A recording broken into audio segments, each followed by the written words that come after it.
Boa noite, pessoal. Boa noite.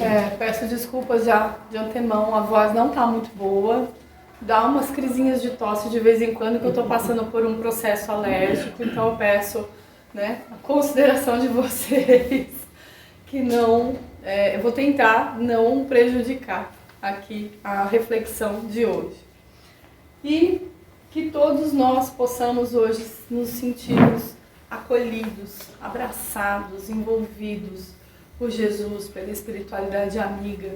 E lembrando sempre que essa casa aqui é pequenininha na nossa dimensão física, mas na dimensão espiritual ela é um enorme pronto-socorro, um enorme educandário que atende centenas de espíritos e irmãos. Então, vamos estar aqui felizes porque nós também estamos sendo amparados, ajudados. E também podemos contribuir com os auxílios que aqui são realizados, com a nossa energia, com os nossos fluidos, com as nossas boas vibrações. Então, a gente vem aqui, recebe, mas também a gente pode compartilhar, pode doar. E isso vem bem dentro do tema de hoje, que é um tema, as desigualdades sociais, é um tema que nos intriga, às vezes, nos toca. Quando a gente observa na nossa sociedade atual, as diferenças, as gigantescas diferenças sociais, onde alguns usufruem de muito conforto, de muitas facilidades, em contrapartida, muitos carecem até mesmo do básico. E aí, vendo esse tipo de situação, a gente pode se perguntar, onde é que estaria a justiça de Deus? Por que Ele permite isso? E, graças a Deus, a gente agradece termos a doutrina espírita, porque nela encontramos as melhores respostas para esse tipo de situação. Só que hoje, quem vai nos ajudar a responder isso, a acalmar, tirar essa inquietação do nosso coração, além da doutrina espírita, é Jesus. Porque nos dias em que ele viveu entre os homens, aqui na Terra, os dias eram semelhantes a esses. Naquela época, a desconsideração dos valores éticos, estabelecia o caos na comunidade, favorecendo a predominância do egoísmo, que favorecia, por sua vez, o orgulho e trazia terríveis consequências para a comunidade.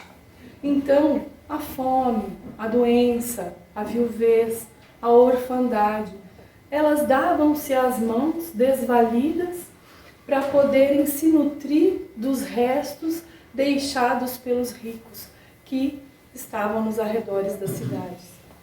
E hoje, não parece que ainda existe esse tipo de situação? A gente não vê esse tipo de situação ocorrendo ainda hoje na nossa sociedade atual? Porque mudaram-se as épocas, aumentaram-se as populações, mas prosseguem as mesmas causas da miséria, que é originada pelo egoísmo e pela avareza de alguns poucos, assim como ocorria naqueles tempos. E foi nessa paisagem que Jesus veio nos mostrar, vivenciar a sua doutrina de amor, propondo uma nova ordem, só que dessa vez fundamentada na solidariedade fraternal e ensinando para a gente que, acima de tudo, somos filhos de um Pai generoso. Mas, mesmo assim, diante dessas diferenças entre as pessoas, entre os povos, entre as nações, diante das desigualdades gigantescas, tanto relacionadas a dinheiro, posses materiais, quanto a aptidões, sejam elas físicas ou intelectuais, que a gente vê ao redor do mundo, não fica a dúvida, será que somos realmente, perante Deus, todos iguais? E os espíritos respondem a esse questionamento de Kardec na questão 803. E eles falam que sim, todos tendem para o mesmo fim. E Deus fez suas leis para todos. Ou seja, todos nós nascemos igualmente fracos, né? Estamos sujeitos às mesmas dores. O corpo do rico se destrói assim como o corpo do pobre. E Deus não concedeu a nenhum homem nenhum tipo de superioridade natural, nem pela morte, nem pelo nascimento. Aos seus olhos, todos somos iguais. Mas se todos somos iguais perante Deus, por que mesmo assim parece que uns vêm com tantos privilégios, com certas facilidades, e outros vêm já em sofrimento desde o nascimento e passam a vida, uma vida inteira de dificuldades? Por que Deus permite isso se somos todos iguais aos seus olhos? Bom, os Espíritos, eles nos explicam que se a gente deixar o germen dessa dúvida ser cultivado em nossos corações e em nossas mentes, se a gente deixar esse micróbio de descrença e de desânimo nos infectar e nos parasitar a nossa alma, nós estaremos correndo um risco de pôr a perder toda uma encarnação. Porque essa via de pensamento vai nos conduzir fatalmente à revolta, à falta de fé e à inércia. E a gente não pode deixar isso acontecer, porque às vezes a gente batalha a vida inteira e diante de uma situação difícil, a gente se pega na revolta e acaba perdendo todo aquele trabalho daquela vida. E Emmanuel, ele nos explica no livro Consolador, ele nos mostra como a gente deve enxergar a questão, essa questão da igualdade dos homens perante Deus, que às vezes para a gente fica tão difícil de enxergar. Ele fala assim, na questão 56, a concepção igualitária, né? Ou seja, essa forma da gente pensar que temos uma igualdade absoluta entre nós é um grave erro, porque o verdadeiro valor de uma pessoa, de um homem, está no seu íntimo, onde cada espírito tem a sua posição definida pelo próprio esforço. Então, quando os espíritos falam que perante Deus somos todos iguais, a igualdade que existe absoluta é de direitos dos homens perante Deus. Porque Deus nos concede a todos nós, seus filhos, uma oportunidade igual. E esses direitos são do quê? São da conquista da sabedoria e do amor. Através da vida, da encarnação, pelo trabalho e pelo esforço individual de cada um. Então, é por isso que cada um de nós vai ter um mapa de méritos, né? Ou seja, de conquistas ao longo da nossa caminhada evolutiva. Ou seja, as nossas lutas terrenas, vida após vida, né? Representa para nós uma grandiosa escala progressiva em matéria de conhecimentos e sentimentos. Mas nós só vamos nos elevar nessa escala se mobilizarmos todas as possibilidades concedidas por Deus nessa existência para o trabalho de edificação e de iluminação de nós mesmos.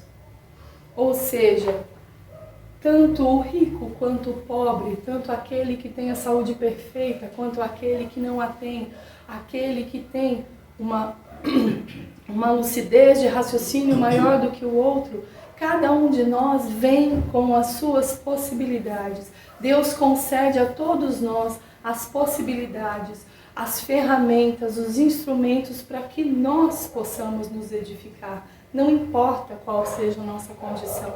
E aí está as nossas igualdades de direitos.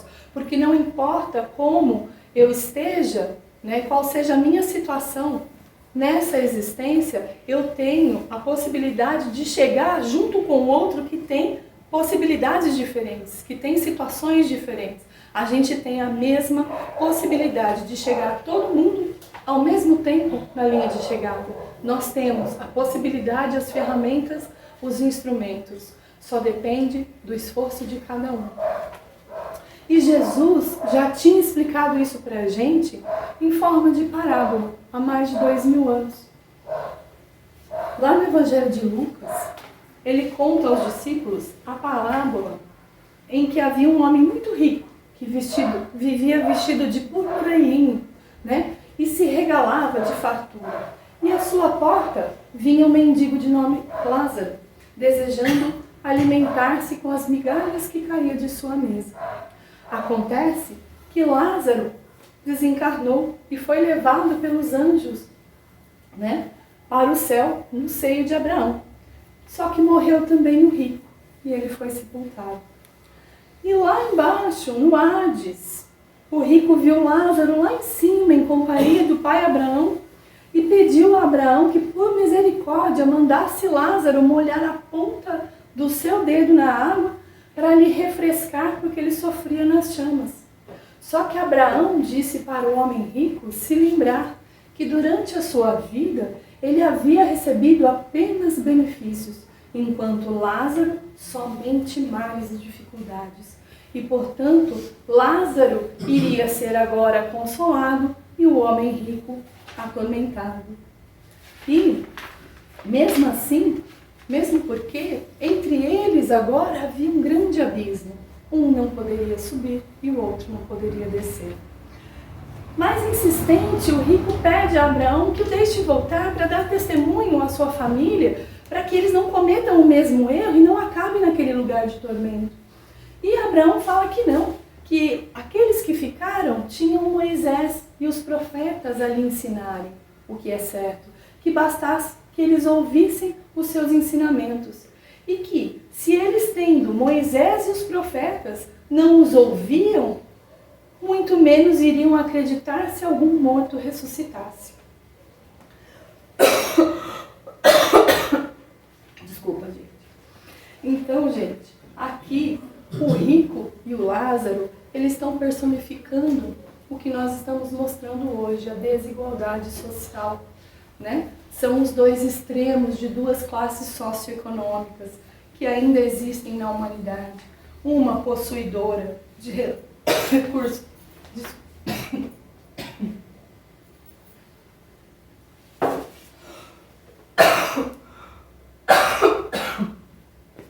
Uma possuidora de recursos e facilidades e a outra, né, pobre e portadora de dificuldades. Mas qual é o verdadeiro ensinamento que Jesus escondeu, entre aspas, nessa parábola?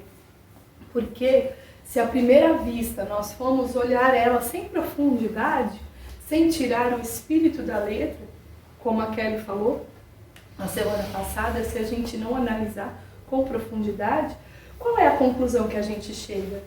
Que aqui na vida, quem teve muitas facilidades, vai sofrer na vida após a morte.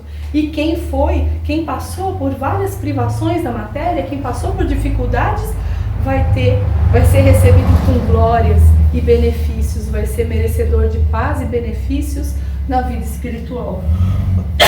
Não é isso que a gente entende da parábola numa primeira vista? Mas não foi isso que Jesus quis dizer.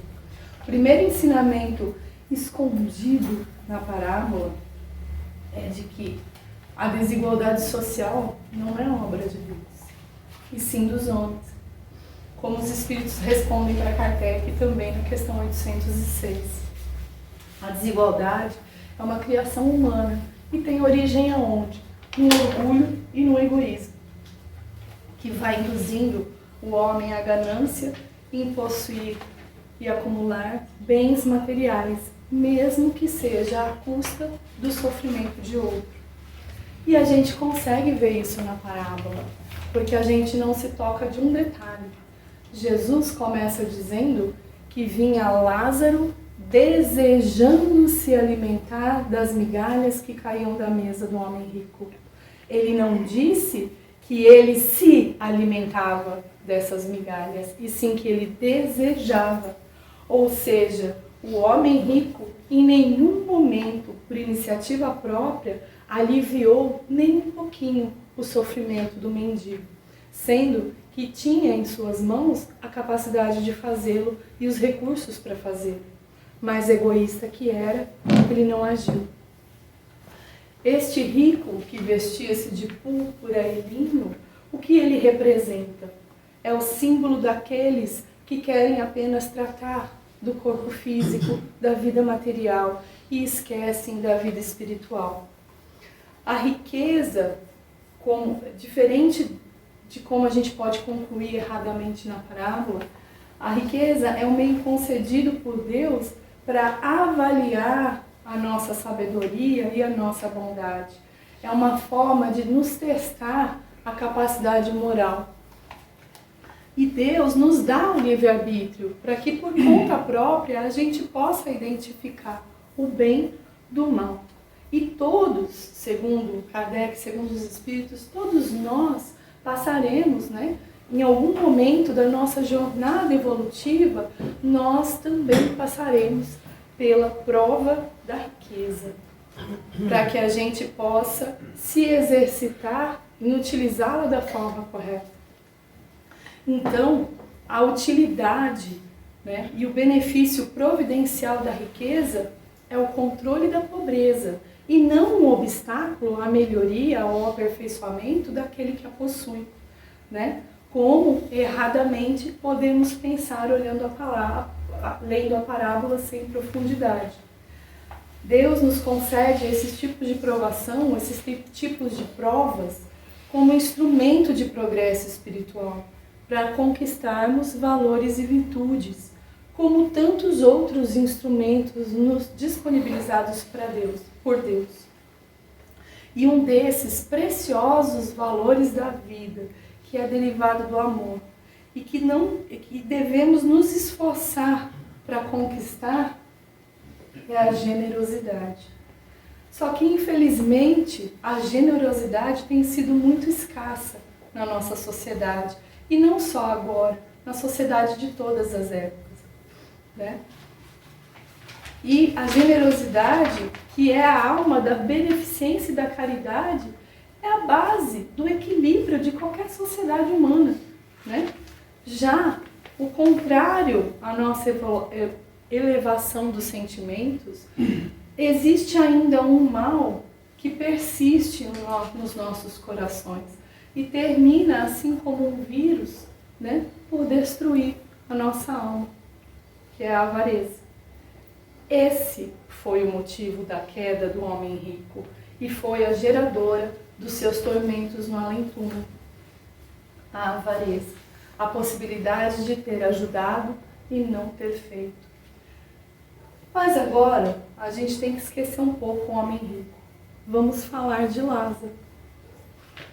Os Lázaros da parábola simbolizam todos aqueles que, independente da situação difícil em que vivem, sofrem com resignação por compreenderem que os bens do mundo, assim como as dificuldades do mundo, são passageiros.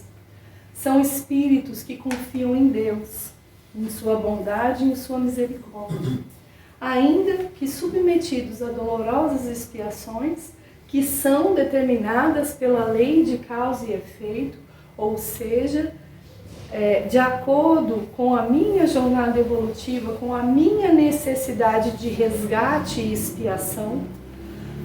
São espíritos que não se revoltam, mas se mantêm pacientes, guiando-se pela esperança de dias melhores, num futuro após o ressarcimento de suas faltas.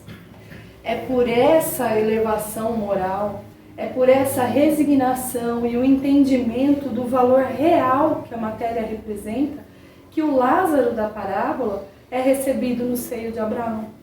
Ou seja, é acolhido com glórias no mundo espiritual.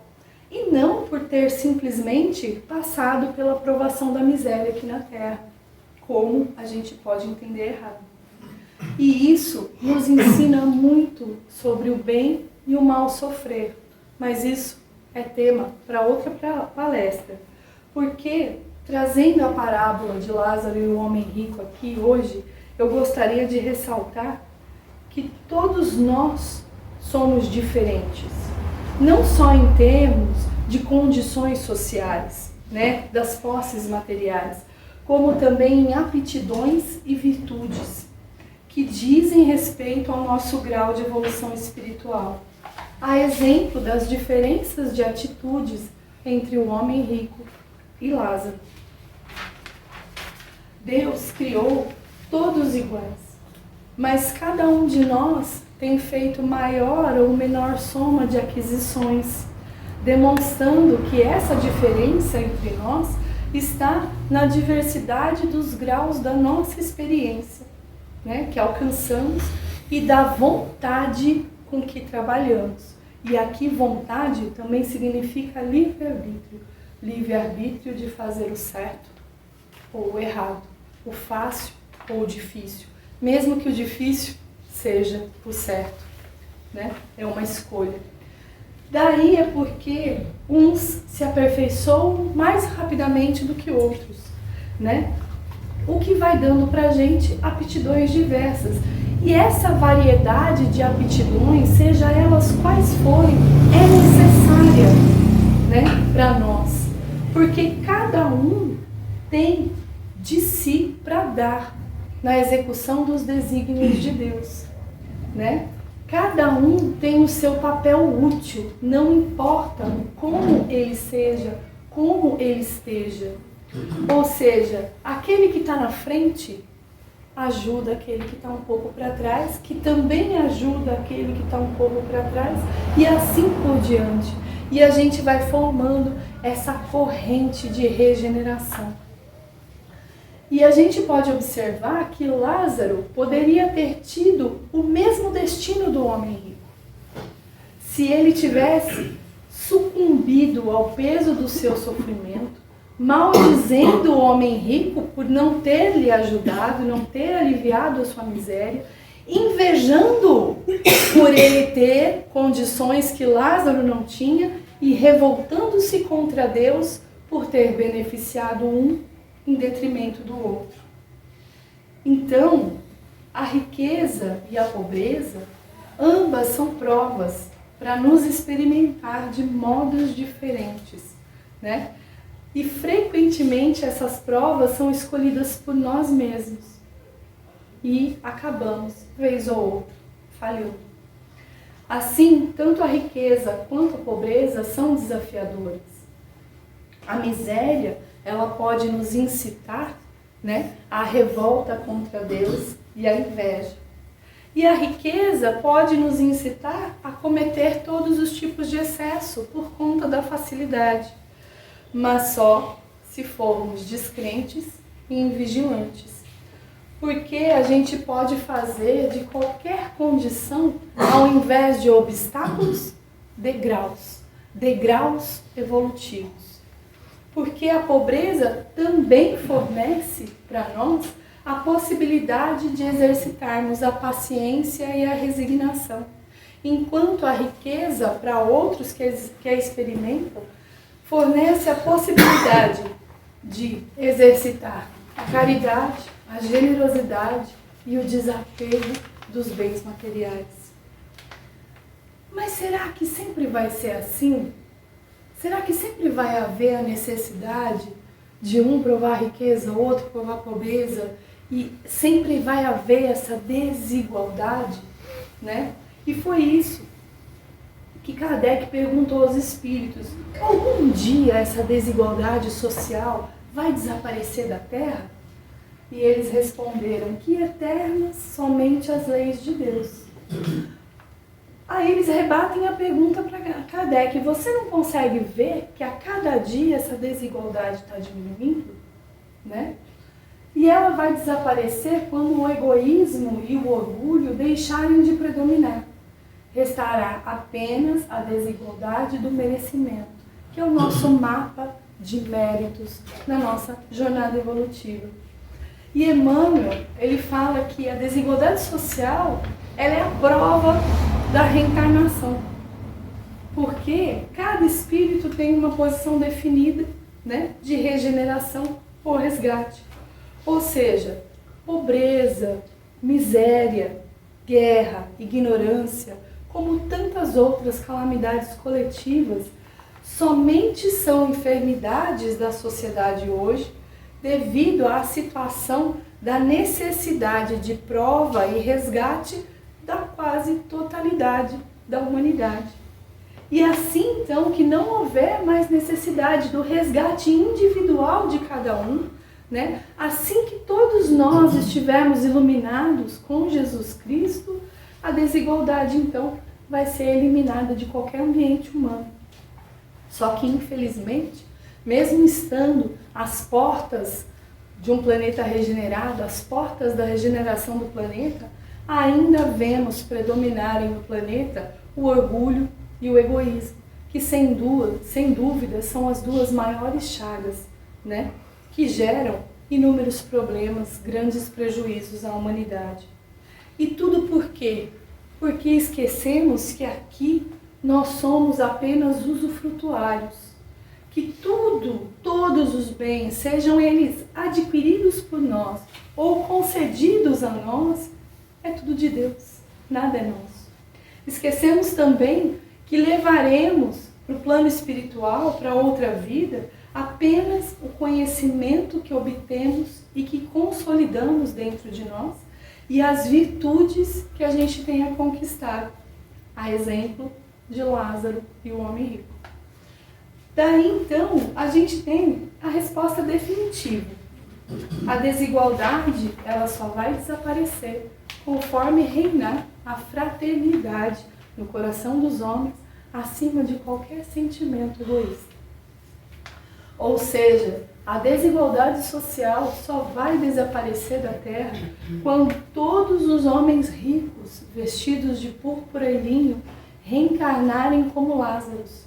Não para sofrer a provação da matéria apenas, né? A provação da miséria, mas para colocar em prática a resignação e a generosidade de Jesus, que Jesus tão belamente veio nos ensinar.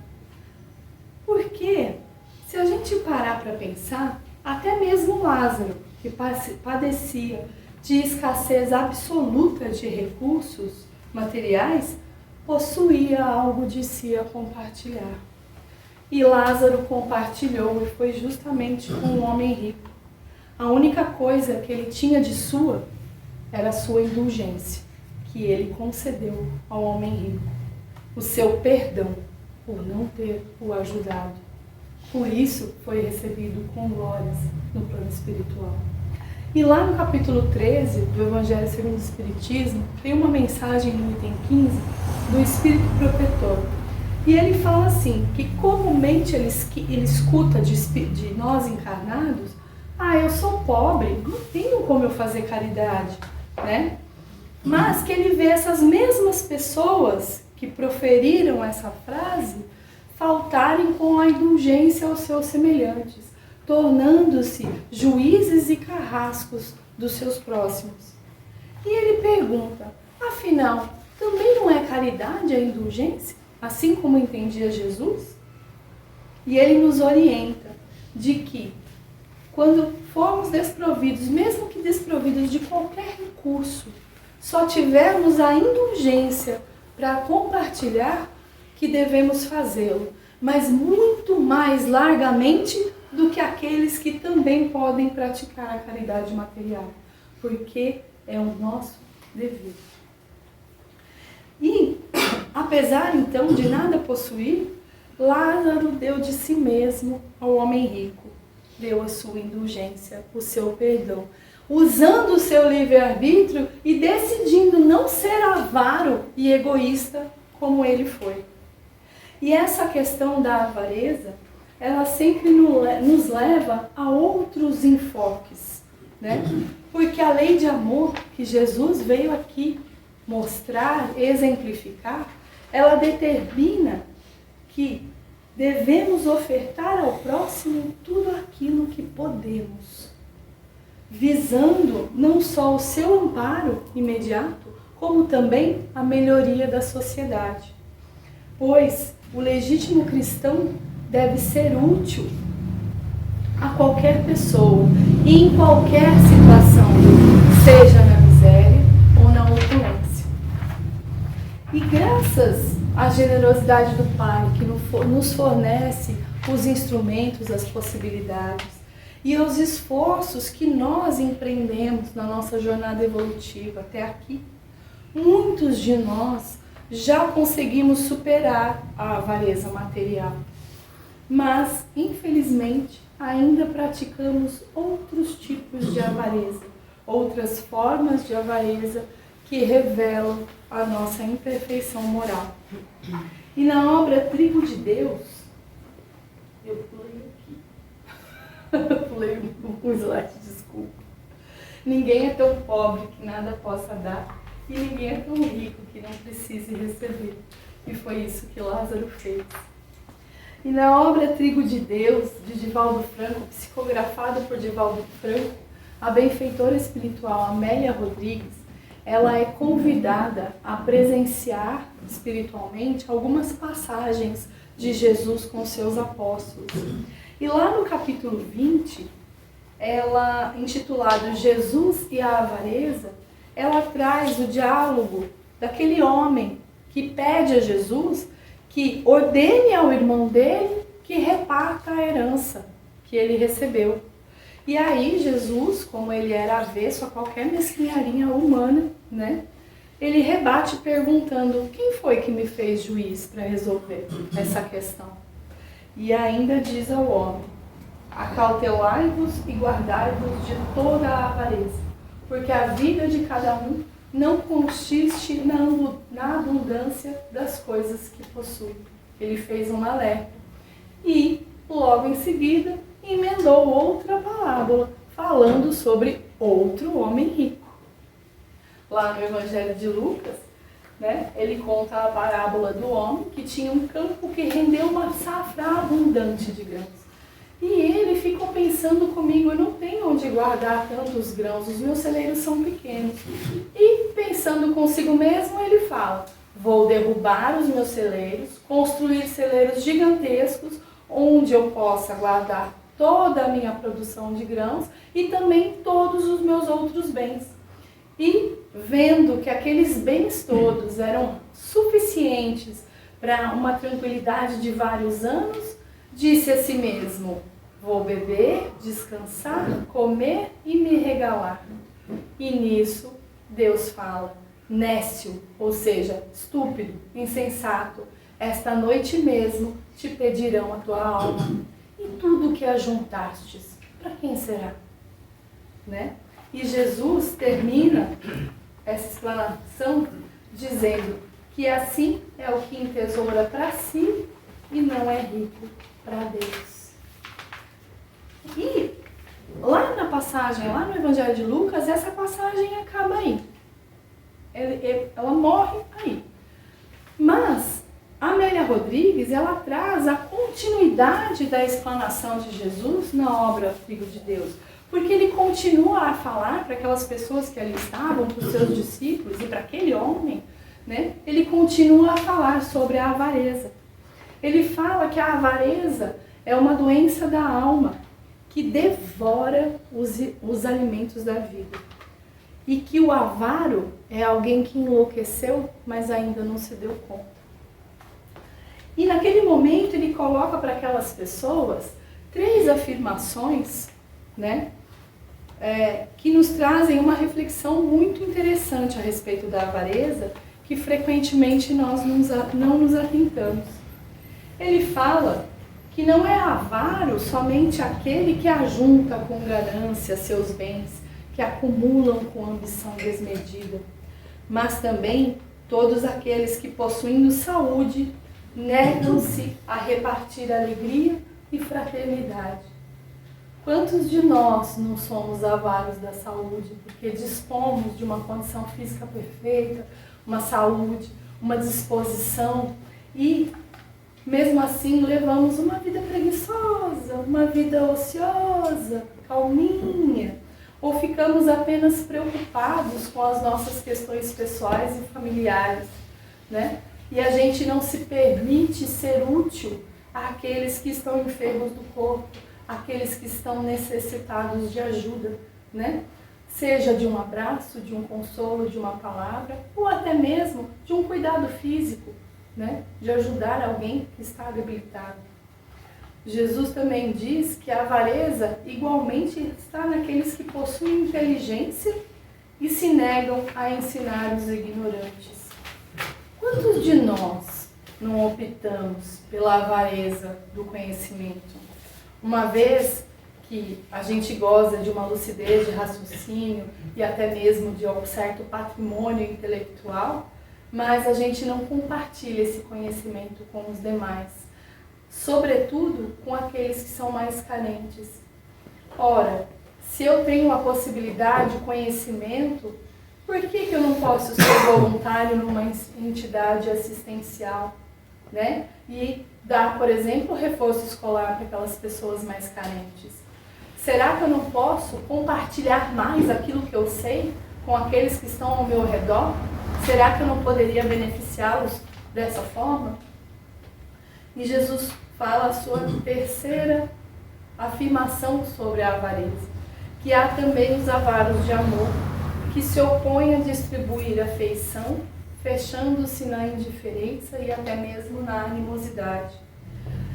E a gente pratica essa avareza toda vez que a gente tem dentro de nós aquela noção de que fazer a caridade é necessário, ajudar o próximo é necessário, que não é certo eu ficar parado enquanto o outro está em sofrimento, mas que a gente bloqueia esse impulso por diversos motivos. Não tenho tempo, não tenho capacidade, eu não sei, né? E assim por diante. E isso vai nos levando à dureza da indiferença, que querendo ou não, vai nos tornar infelizes. E a avareza do amor gera um outro tipo de avareza, a avareza do nosso tempo. Pois há muitas pessoas que têm tempo disponível, têm tempo ocioso, mas optam por desperdiçar esse tempo com distrações inúteis, com exageros com o próprio corpo físico, com conversas e leituras vazias que nada trazem de benefício para a gente. A gente se esquece dos cuidados com o espírito, né? Que também envolve a caridade, seja ela moral ou material, que envolve a nossa presença no templo religioso, em qualquer templo religioso, para que a gente possa absorver o alimento do espírito. E outras tantas condutas ricas de espiritualidade, como, por exemplo, o pessoal que faz esse projeto aqui, que tem alguém ali atrás, né, Jerry? Que se dedicam a trazer um benefício coletivo a uma cidade, né? Plantando árvores, reflorestando e trazendo mais vida, mais vida ao nosso meio ambiente. Essas pessoas não estão praticando a avareza do seu tempo, porque elas fazem isso gratuitamente. E neste texto de Amélia Rodrigues, Jesus diz uma frase muito reveladora. Desculpa, gente.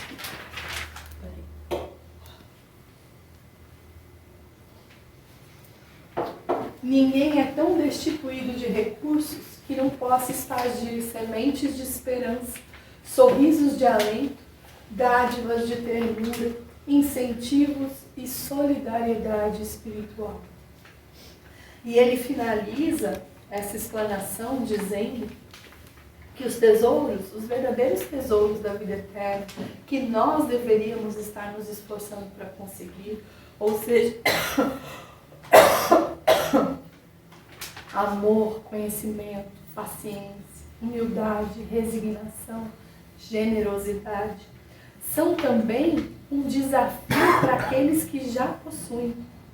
Porque ao conquistar essas virtudes, nós somos convidados a, existência após existência, dividir cada vez mais esses benefícios para que eles possam ser multiplicados. Então, é um desafio em conquistar e o desafio continua depois que nós conquistamos. E ele diz ainda que a gente deve agradecer a generosidade do nosso Pai que nos alcança em qualquer situação, seja na miséria, na opulência, seja na tranquilidade ou na dificuldade, na enfermidade ou no corpo físico perfeito. Essa generosidade do Pai nos alcança, porque Ele nos prestigia a todo instante com a luz do conhecimento que a gente tem que utilizar. E essa luz do conhecimento vem para nós de todas as formas. A primeira delas é Jesus. Mas nós temos aí a espiritualidade, a doutrina espírita. Nós temos amigos encarnados e desencarnados que vêm até nós nos trazer a luz desse conhecimento, que é a obrigação nossa pegar e eliminar as sombras que estão dentro de nós, né? Que ainda são geradas pelas nossas imperfeições.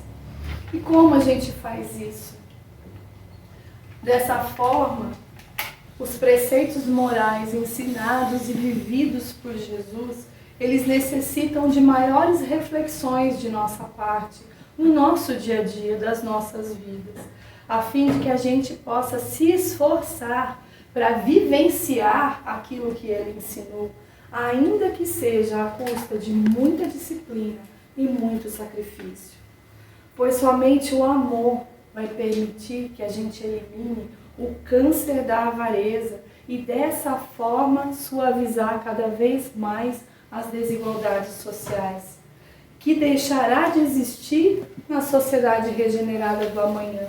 Mas as bases dessa sociedade regenerada estão sendo construídas hoje, aqui, agora, nas nossas condutas diárias, sejam elas simples ou grandiosas, mas que devem, todas elas, refletir o nosso desejo sincero de fazer ao outro tudo aquilo que desejamos para nós mesmos.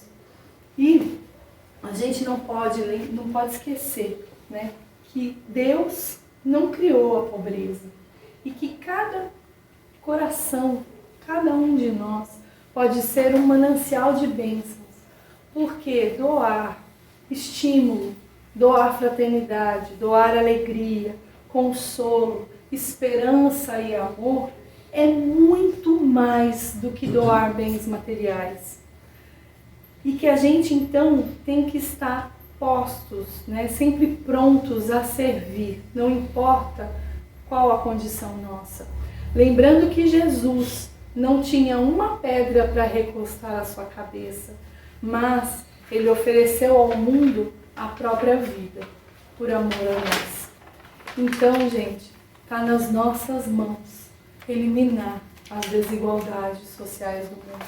Somente quando a fraternidade reinar em nossos corações, quando a gente deixar se levar pelo amor de Jesus, é que a gente vai eliminar essas chagas do orgulho e do egoísmo da nossa vida, do nosso planeta. Era isso que eu tinha para passar para vocês. Muito obrigada pela paciência, pelas tosses. Espero que vocês tenham absorvido essa reflexão que Jesus trouxe para nós hoje. Obrigada.